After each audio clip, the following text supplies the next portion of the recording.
Irreverent, entertaining, cool. You're listening to LA Talk Radio.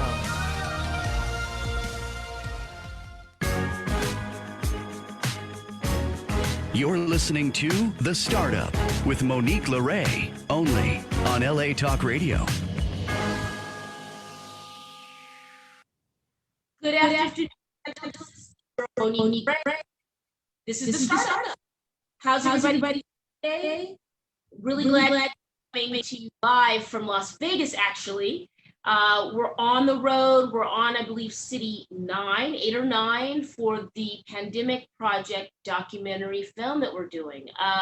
Real quick recap with that. If you guys haven't been hearing me plug it, we are currently on a casting spree looking for real people, COVID patients that have recovered, family members of COVID patients, entrepreneurs of all fields, every genre of work, just real people. And we're going to many cities.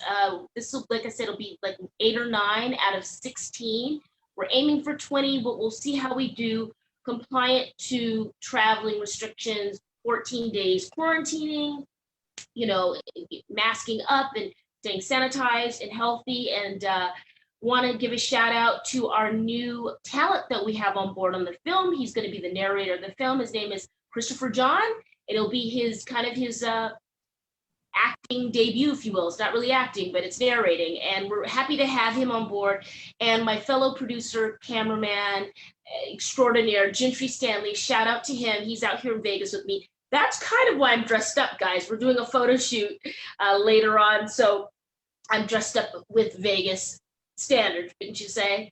Well, this is LA Talk Radio. Let's talk about things that are happening local to LA Talk and startups. And we have back, as a member of our pandemic posse and a psychotherapist in the LA area, Saman Kazani. How you doing, Saman?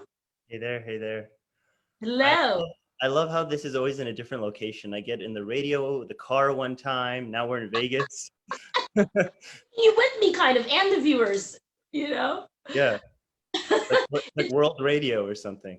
It is kind of, maybe we were going to talk about that. Maybe there's something to be said about it. But I guess, my show is kind of as organic as it's going to get and real, because I am a startup entrepreneur and I'm doing what I got to do.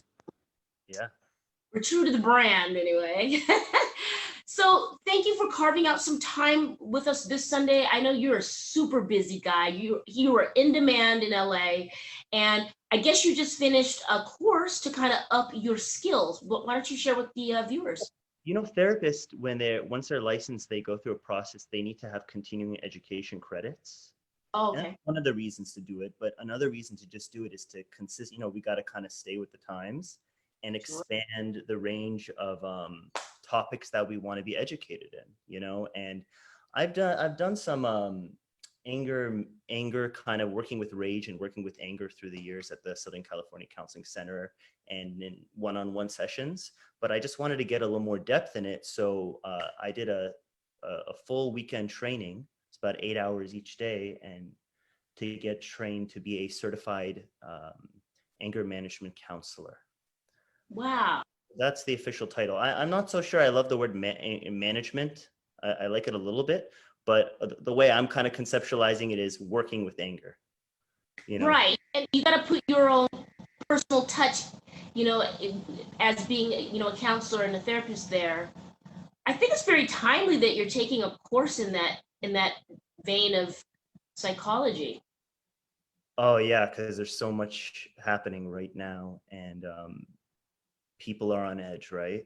I mean, people are always on edge. I don't want to say it like we're all, anger is not something that ever comes or goes away at a particular kind of time. But I do agree with you that when the world is in a more chaotic state and when our defenses are up a bit more right now, and it is an interesting time to work with it.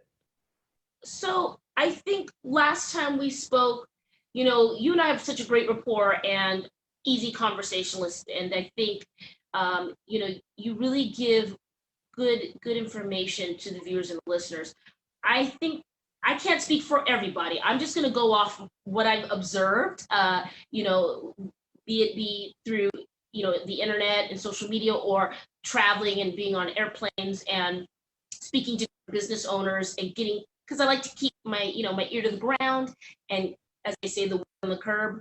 And I'm finding that people are really adaptable. People are really finding ways to reinvigorate, and be, innovative in their brands. And I'm really proud to see some of my new clients moving into the online space, embracing that, and growing their brands and being creative. Absolutely. And there's a lot of, it's weird with everything. There's a blessing in it, right, and a curse in it, or in psychological terms, we might say there's a shadow side to everything. And when it comes to, for instance, my practice, initially I was pretty bummed about not being able to be in the office, because I'm a very sensate person. I like to have a visceral experience in the room with the person in front of me, because I think that the body and what's happening in it plays so much of a role in the space being sacred and intimate and productive. But what's kind of ended up happening in this weird way is there, in some ways, there's more intimacy, because what's happening, and my theory behind it, I don't know how much there is to this, is that people are in their personal space. They're in their home, which is, I don't want to necessarily use the word safe, but raw. You tend to be raw when you're in your home. It's a place you could be comfortable, but you have this capacity to be vulnerable and revert to your child self. How many of us know that example? It might not apply to everyone, but of going to a parent's house or a family member's house, or your home of comfort for people who don't have that narrative. And the first thing you do is go right for the fridge, right? Always. Right to that child self is like, that's your hands first. Yeah. Your hands first. But at the same time, the sensitivity comes out more too, the frustration, the sadness. So I thought there would be a disconnect, but I'm getting a lot more from people in some ways in terms of what they're sharing, probably because they're guard, they're not in this frame that they're used to. That's a really cool takeaway from what it actually is, and I'm calling it the new normal. Couple companies, just released articles saying that some of their employees won't be back for a while in an office setting. And I can't blame a business, a large corporation, for not wanting to have liability around having people in the office until we get a handle. And I think there's something to be said about the raw environment, though. You are so right. People are, what is it? The don't forget your pants challenge or something like that. Don't get up and go get a glass of water and not have your pants on. But people are kind of hunkering down in their cocoons. And we've been very, very versatile. Yeah, and we're getting insight into their space, into their home. When somebody comes into work, let's say work, you don't get a sense of what their life is or really looks like. But when you're having a Zoom meeting and you see some shelf in the background and there's a photo of their childhood and a stuffed animal for some time in their life, or something about their, picture of a significant other, and God knows what else is back there, you get this direct insight into who this person is. Not in the past. Sorry about that. So, Mon, are you using this time to really deep dive with some of your clients? I know that you can't, with respect to confidentiality, you can't, divulge, but I guess generally speaking, using those things that you're seeing behind you and kind of do a deeper dive with your clients and go to those raw places. Especially so. I think it depends on your, there's this idea that there's not one way of doing therapy. And I really want to be true to that. I'm not a firm believer on guiding the session. So there is a lot happening, and I think that could be acknowledged on a collective level. But the deeper dive is not going to happen necessarily because I guide it there. If it happens, it's going to happen in an organic way. I'm definitely the therapist that when you first come into the room, I might not say anything until you start. And for some people, they're okay with that, and some people it's new for them and they don't understand that's just a natural process I'm waiting to take place so that they guide the session in a way, or at least they initiate the session. And for some people it's deeply uncomfortable, but yeah, that's kind of how I go about it. Do you want to do something kind of out of the box and fun? I love that. Sure. Okay. And viewers and listeners, you'll have to bear with me because I'm going to pull up on Instagram. I have a new page that I want to promote. It's called the Pandemic Project documentary, and it's on Instagram. That's our page, okay? That's the name of the film, and that's the film's page. So the goal of that page is to list articles and photos of our travels without giving away what we're doing with the film, but just, keep you engaged in our everyday travels, but also do article headlines of what has been in 2020 as it relates to the pandemic. So I thought it would be really cool headlines to you and get your take on what you think that people perhaps were going through to achieve this title. Interesting. Okay, let's keep going, and I want to make sure I understand the assignment. But yeah, let's do it. Okay. So here's a really fun one, and this is a news source this is a title that we get from healthmagazine.com, and the title is "Zoom is motivating people to get new sorts of plastic surgery. They're calling it Zoom neck lift." Okay, so the implication is it's inspiring, it's triggering in someone some sense of inferiority about the way they look or some way in which they want to look. Is that what we're saying?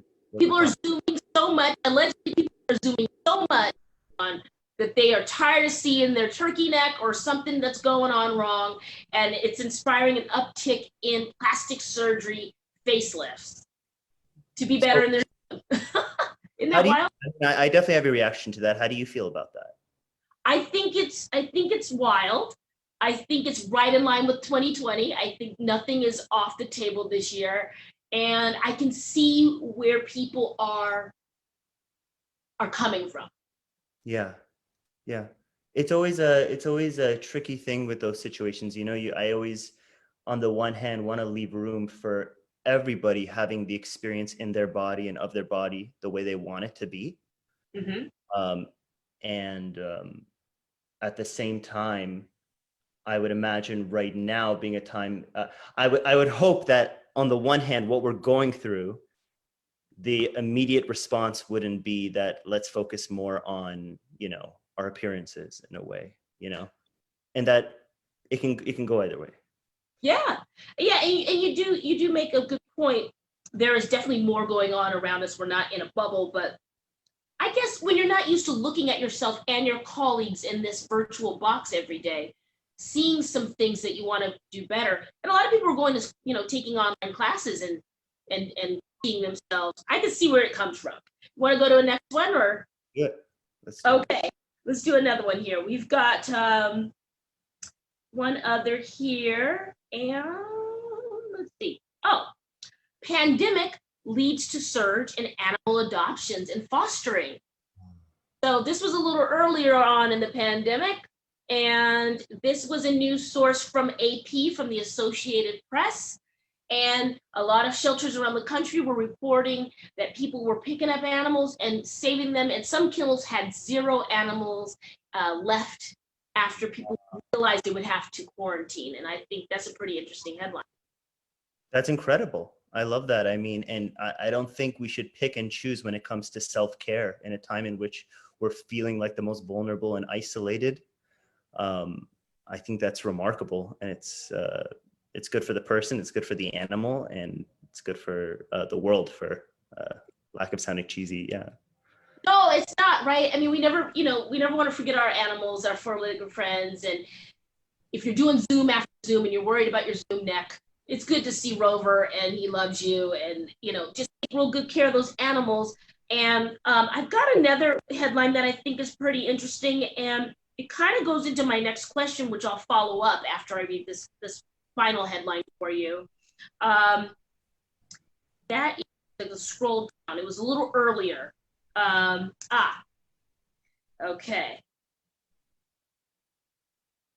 No, it's not a good idea to text your ex during the coronavirus pandemic. And our friend of the show, Nicole Moore, commented on this, and this was actually published by USA Today. And I guess it's a good conversation to have when you're stuck, not being able to go out and date as much anymore. Yeah, well, my struggle with headlines like that and comments like that is they're too generalized. I can understand the sentiment that when you're feeling vulnerable is not the time you want to make a decision that can potentially be harmful or reopen an old wound for you. So that resonates with me. Yes. Absolutely. But I think there's a lot more to that, you know? People have all like, why don't we say that about the dog? Why don't we say, oh, why do you go get a dog in this moment of loneliness? We don't. We just assume there's a base level of companionship that's kind of okay and beautiful about that decision. And, you know, maybe in our relationships, we expect, you hear the word X, you expect it's more involved and there's more, it's fuzzy territory. But I think people have all different kinds of reasons for making those choices. And it just depends on their choice and their awareness of the situation.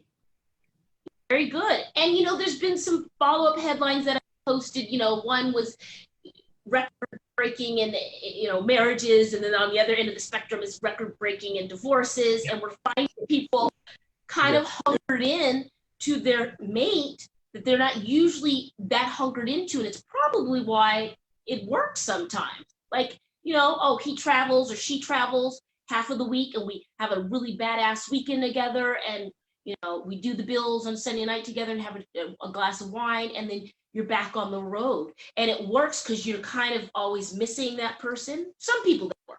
Sure. All different kinds of attachment dynamics that could be taking place. Yeah. Really unique time, Simon. What do you think overall is going to happen to our romantic relationships when we come out of this quarantine? I mean, just observing all these interesting headlines. You know, I don't know exactly what's going to happen, but my impression, if it goes in the direction, the optimistic direction, is that there'll be more of an appreciation for the human connection and for intimacy. You know, all these things about getting the dog, about going back with your ex, about, you know, all these record-breaking things are ways of talking about how there's huge shifts happening within each of us, and that we're trying to get closer to some sense of connection. Oh. So, you know, whether that mean, like, I get a sense that hugs are going to feel like drinking water when we come out of this, and that people, when they start just getting basic, and that's even for people who are not big touchers, that there's such a craving right now and such an appreciation for what's been lost.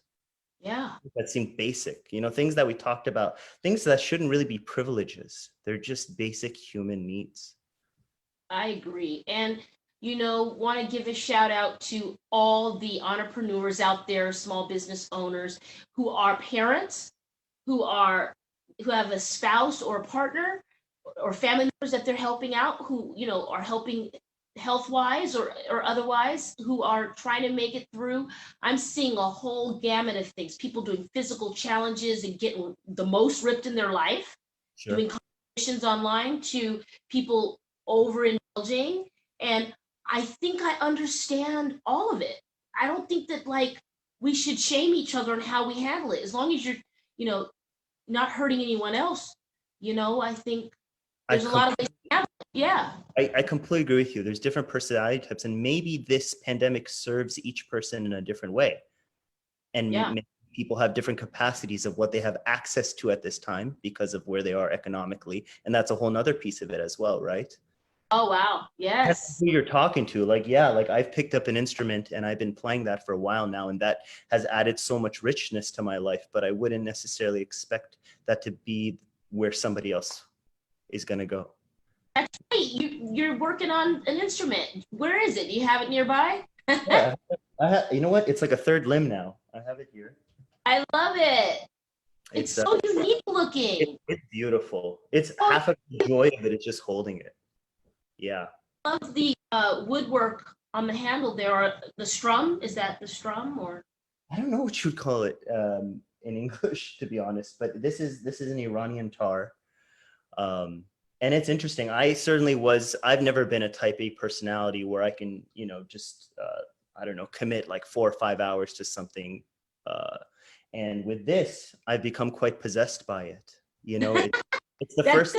Yeah, you know, you read these stories about how Shakespeare wrote King Lear in quarantine and all these like, you know, these heroic stories of what people did. And those images are kind of inspirational right now, but they can also, and I try to remember this with clients and with myself, they can also pull you down if you're so tied to the narrative of the hero. The narrative of the hero being, I need to overcome, I need to create, I need to become an expert at this thing. I need to completely train. I mean, entrepreneurs are sometimes, right, obsessed with that expansion of themselves. And Yeah, we are. so tied into the image of if they're so tied into the image of the idealized self, what ends up happening is, in fact, they end up falling a little more because it feels too high, too much to reach.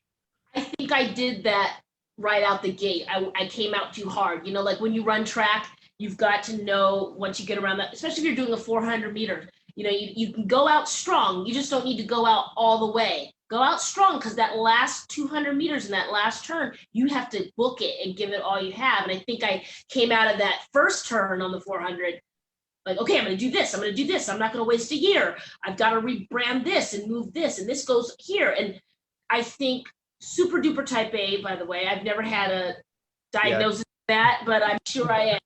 I've been told. Yeah. Maybe a type A plus. I don't know. Just kidding.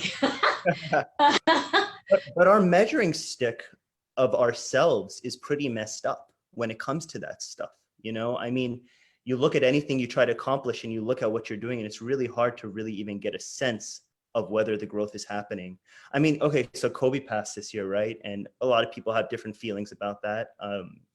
But he had this quote he would always talk about. It's, when nothing seems to help, I go and look at a stone cutter hammering away at his rock, perhaps 1,000 times without so much as a crack in it. But on the 1,001st blow, it'll split in two, and I'll know it wasn't that blow that did it, but all that had gone before. And like the sentiment of like, we're all walking around trying to create something of ourselves right now. And a lot of us, when we're looking at the project of us, the project of who we are, we look at it and we're like, wow, I'm not there. But we're not looking at all those cracks we're hitting in that stone. And I think I'm learning it as I go. And I think there's really something to trusting the process, so to speak, to knowing, hey, look at all this time I am putting in. You might not think it's working, but something's happening. That's a very eloquent quote. Never heard it before. And you are right. And let the vision pull you forward. And all the work that you've done has gotten you here. It sounds so like, all right, Monique, but yeah. Guys, and I have to do this too. Everybody listening, if you really just take a moment, take a little board, take a piece of paper and a pen, and just do, you know how in school they used to do those thought bubbles like this, a little bubble, and just put, you know, achievements for your business. Just put achievements in the middle of there and just write out everything that you've done so far, you know, on those legs of it. It's like a little sun. And you're really gonna be amazed at what you've already accomplished. And I like that I can revisit the things I have accomplished and use that as leverage to push me forward. So I'm less hard on myself. I'm more precise now. Like, okay, these are the things I can't do this year. It's not going to work. But what can I do and also be more precise and maximize my time? I think that's wonderful. I love that. And I imagine that bubble exercise, if you needed to fill it with the things you've done, you have to reach a little deeper and you got to think a couple more seconds, because it's so easy for us to come up with what we haven't done.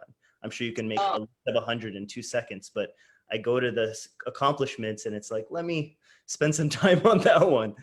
Right. We could take it back to your first accomplishment when you were a kid, like whatever your first, you know, invention in your mind was, or, you know, any project in school. And I think we don't give, like you said, we don't give ourselves enough credit. And it doesn't have to be a narcissistic thing. It can just be like, I did do that, or I did help someone. You're right. Our view of ourselves and what we're really are, a lot of us are hard on ourselves. I like to think it's fuel to keep me moving, but I can see that it's not all the time. I think we're trying in a way to counter the part of us that's becoming deflated, you know, and when we counter it by becoming maybe sometimes a little inflated or filling ourselves up and being really happy. And then there's a moment of, oh, am I being it's much easier for us to say, am I being stuck up than am I being too down on myself?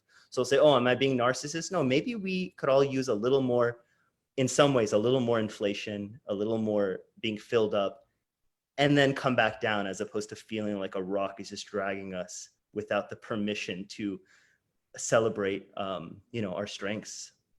Yeah. Yes. I like that. The Plato's balance of, not being too far over here and not. So Yeah. that's a really good message. All right. Why don't we give everyone your handles in case they don't know who you are, which I can't imagine, but if they don't, they're just meeting you for the first time. Sure. So I'm a licensed marriage and family therapist practicing psychotherapy. I'm doing it all on Zoom right now, but I will be practicing in an office soon in Venice. My Insta handle is To Be Human Psychotherapy. So the 2 is TOBE Human Psychotherapy. I'm Saman Kazani LMFT on Facebook. My website is www.samankazani.com. That's going through a whole reconstruction right now, but it should still be up. And they can reach me on my phone at 818-207-4443. I'm going to be adding a few more groups soon. I'm not going to tell what those are yet, but I have a conscious dating and relationship group that I'm co-facilitating right now with Melissa Cherry. And I work with all different populations, with individuals, with couples, with groups, and with young children as well. And if anyone's up for a journey through the psyche, I'd love to meet you. See where it goes. Love it. And you definitely make a very comfortable listener. Well, I've been on the other end speaking with you offline, and you are very comfortable and easy to talk to. And if you guys are looking for someone in the LA area, and like Saman said, he's available virtually as well. So you could be all over the country. I know we have some listeners in St. Louis, and we've got some people in different pockets everywhere. Shout out St. Louis. They themselves do need to be in California, because that's where I'm licensed. There you go. Should state that, but yeah. Thank you for clarifying. So I'll let you work all that out locally for anybody. And if you're visiting in California, you can connect with Saman and figure that out. So you're going to be back really soon. You're part of the pandemic posse. I just want to throw this out at you as we exit, maybe some food for thought. Maybe we don't need to get an answer right now. As you know, one of my other projects, my other documentary, is Justice for Andre and Bryson. And he was shot. They were both shot by the Olympia, Washington police, and they're both alive. But one is left in a wheelchair. And now we're seeing another person, being shot in Wisconsin, Jacob, and he's now, immobile.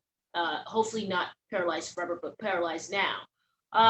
So we need to be able to.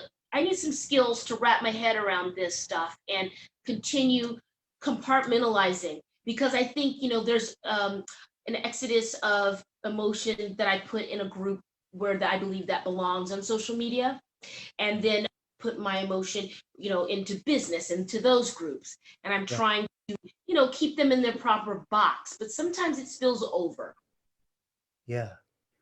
I think there's a real power in having a fly on the wall perspective of your experience in these situations, and by that I mean, like, if you were observing yourself from the outside and you could see what you were feeling, what you were experiencing, what the world was experiencing, there's a way in which it kind of makes I don't want to say less attached, but it takes the effect down in our bodies a little bit and allows us to actually get in touch with what we're experiencing as a story, as a collective story, and as a personal individual story if it hits a particular place in you.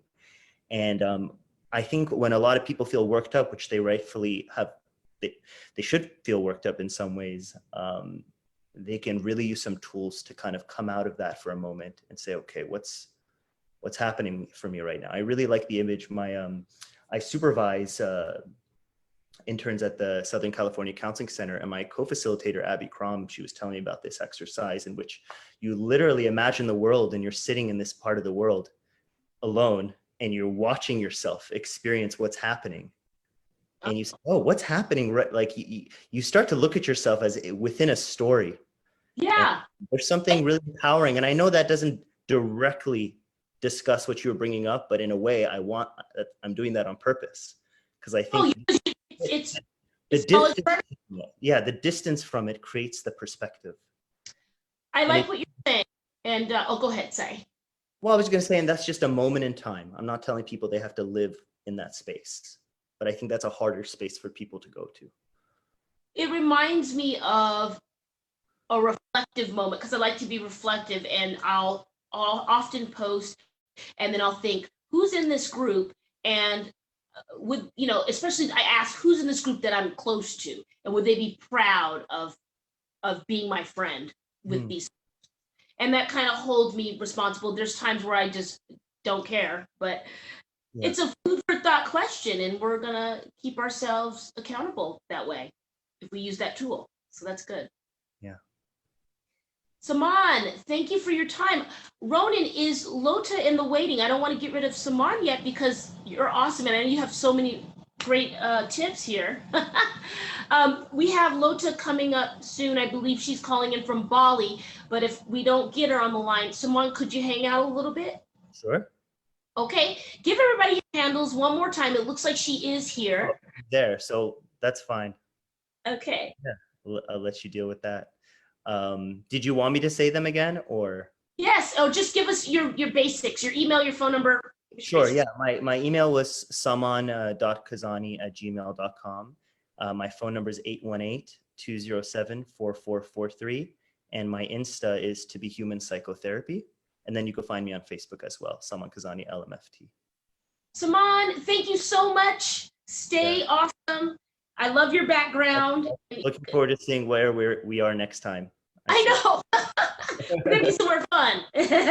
All right, my dear. That's Saman Kazani, and he's part of our pandemic posse. We'll see him soon and take something from that message. What a beautiful message that is, and very helpful and timely. And that can be applied to a lot of things. So thank you so much. His time is very valuable, like all of ours, but very valuable. Thank you. And now we have from Bali, Indonesia, all the way on the other side of the world, Lota Lasason. How are you?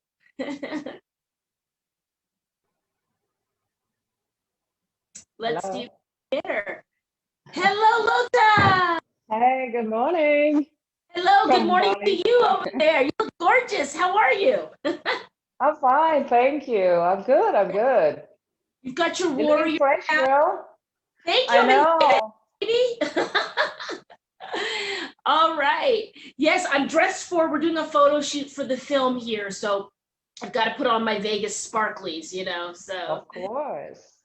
Why don't you I wish I introduce? could be there with you. I do too. We're gonna have to make that happen once this all fixes itself and gets better, hopefully.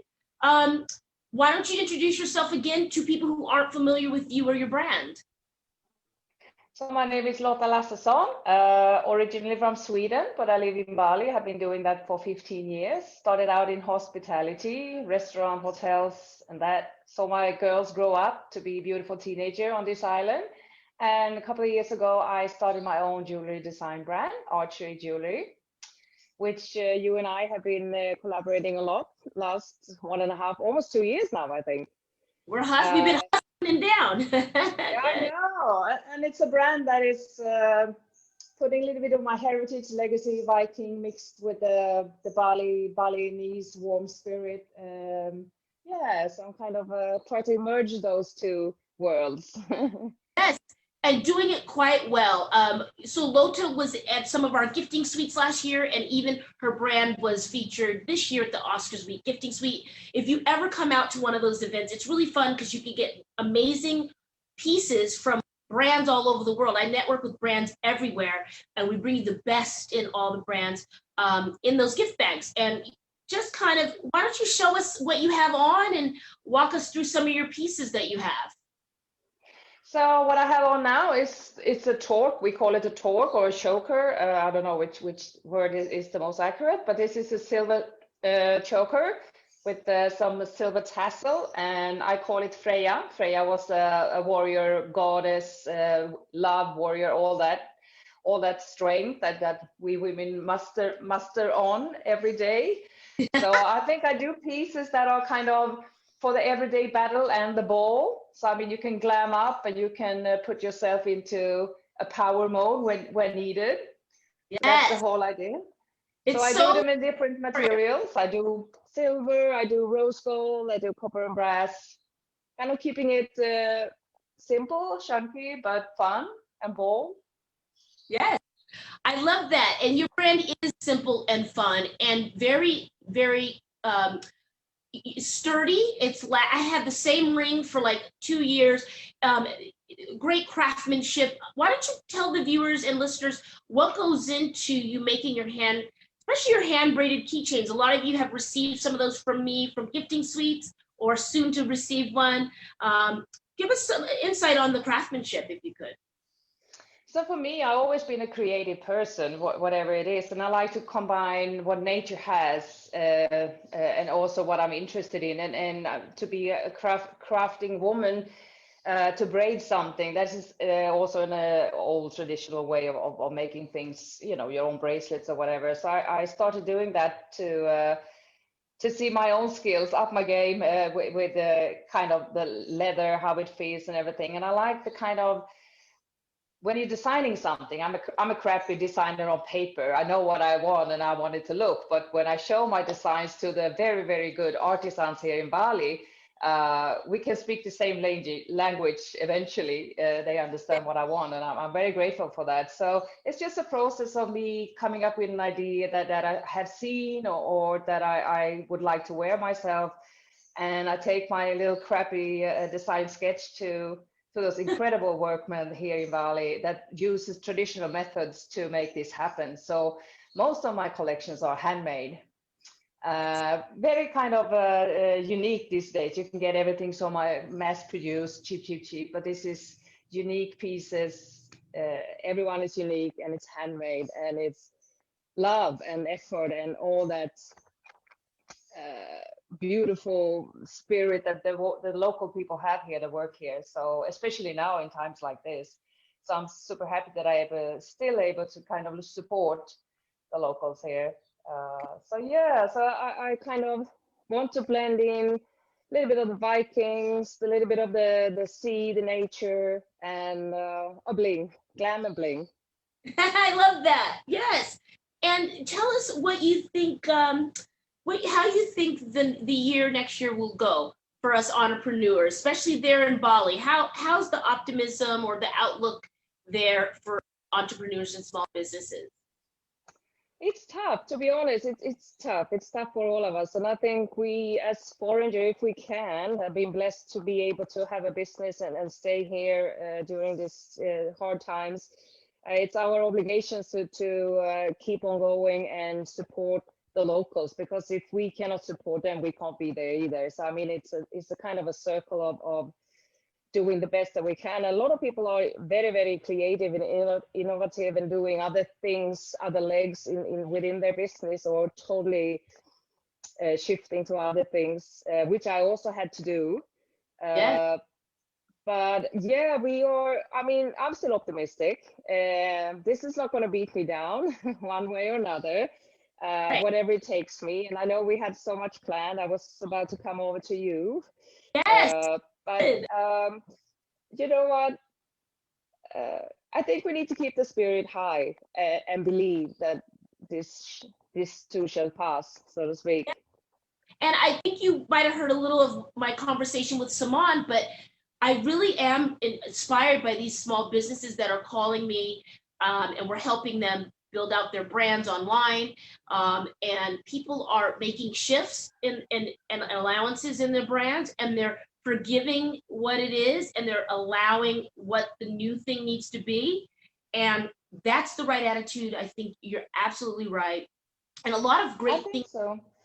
yeah, a lot of new Yeah. things out of it. And you cannot fight it. It's better to kind of surrender. Okay, so what can I do?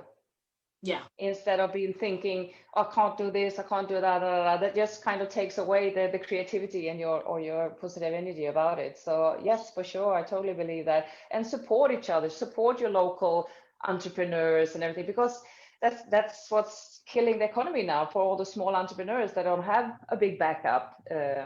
for a long time period. So yes, for sure. If someone wanted to support you over there in Bali, you have a couple different businesses. Why don't you give us all your handles and how they can support you, what your PayPal is, your website, how they can reach out and find your jewelry online? Absolutely. So my brand name is Archery Jewelry, spelled with a double L and the ERY. So it's the English spelling of the jewelry, a little bit more complicated. Standing out, that's my point of view. So archeryjewelry.com is my website. You can find everything I have done with you, the events, who I support in charity, Compassion First Indonesia. They support traffic girls here in Indonesia.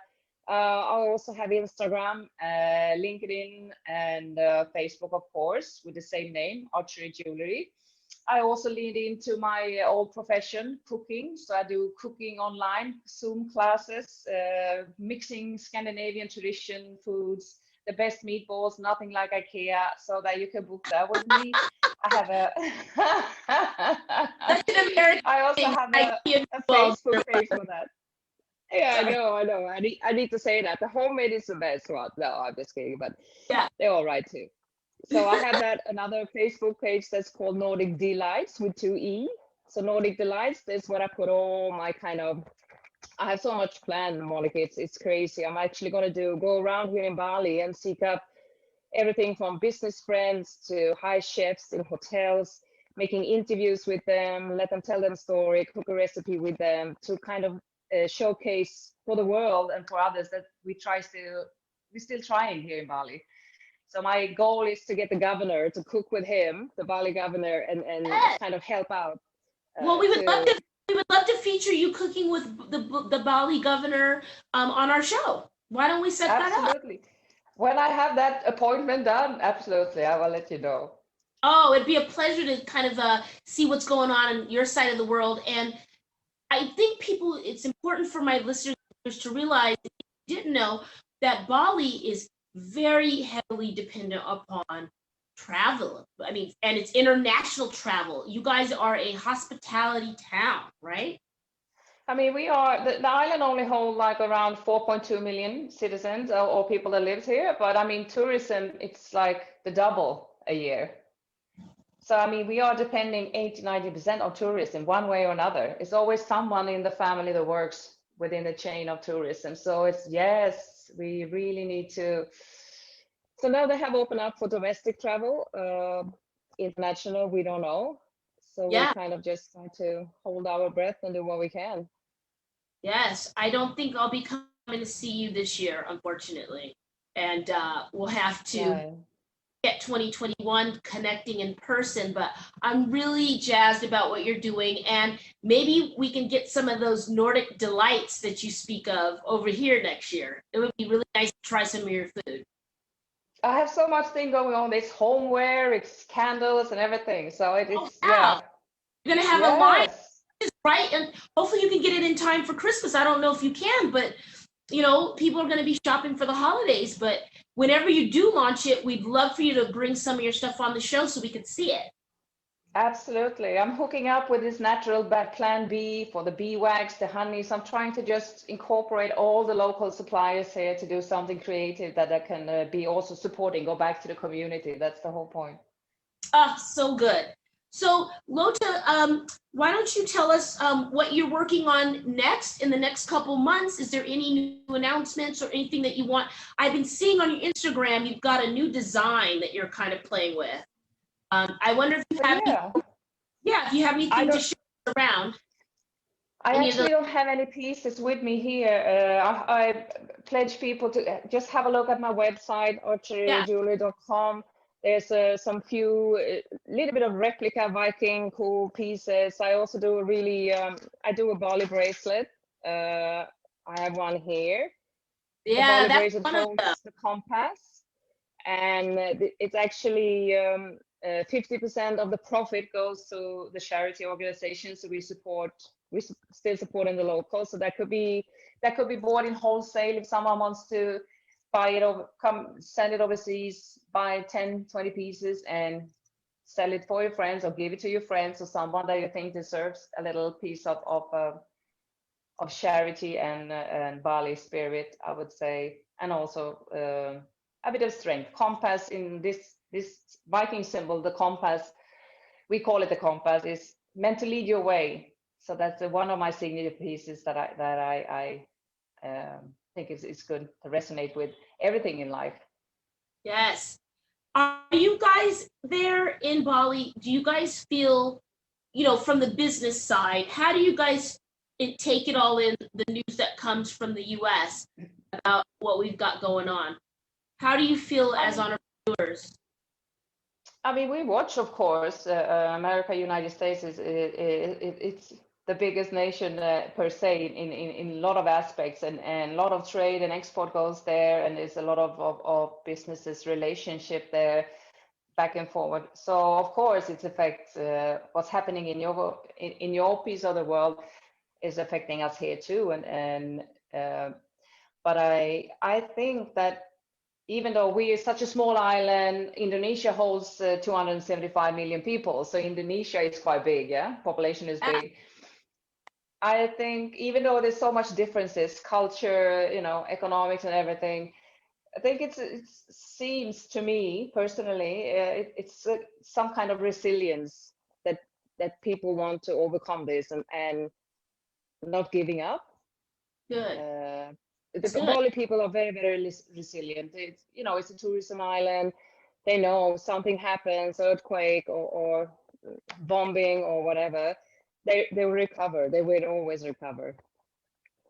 Good. So good to hear. And I think your numbers are down right now in Bali. So is that right? Yes, for sure. Absolutely. We are being super, super blessed here, I must say.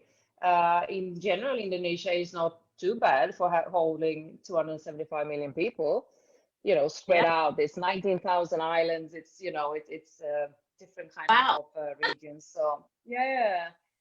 So I think, so we are people suffering, yes. So I'm working closely with other food organization projects and stuff so that we give away food and stuff like that. So if anybody wants to support that, they can always help me via my PayPal. And that's the same, it's a PayPal, archerjewelry.com. So for sure, absolutely, we do what we can, but that's good. I'm glad that you've got your hand in many different things and people are feeling resilient and you're helping with the food as well. We're excited to have you back. Lotta will be back with us. I think you're going to be back with us in a few weeks, right? I think so. Somewhere in September we talked about. Maybe we can do a little bit more of the Nordic Delight than where I am. I hopefully have done a couple of video shoots by then, a couple of episodes of my cooking. Great. Let's get a fresh dish going because we're going to need some ideas coming into the holiday season over here in America as Thanksgiving rolls in and Christmas and New Year's. We're going to need some ideas. So we will tap in with you. And thank you guys so much for listening today with Lotta and Simon. I want to just thank my viewers and supporters on this show. And Lotta, thank you so much for being here. You guys can reach her again at the Archery Jewelry on Instagram, LinkedIn, Facebook, Twitter. It's spelled with 2 L's, ERY, right? Absolutely, yeah. And I forgot to say, we are going to work together on your documentary. Yeah? So, I mean, please, anybody out there, please support Monique in this very, very important job. Yeah. Oh, you're so cute. We're not doing that today, but we are going to talk about some other cool stuff. So, you guys, I always ask you this every week. What will you start up today? Please be good to one another. Email me with your COVID-19 stories if you have anything. It's capaquariusmedia@gmail.com. And love each other and be well. Take care.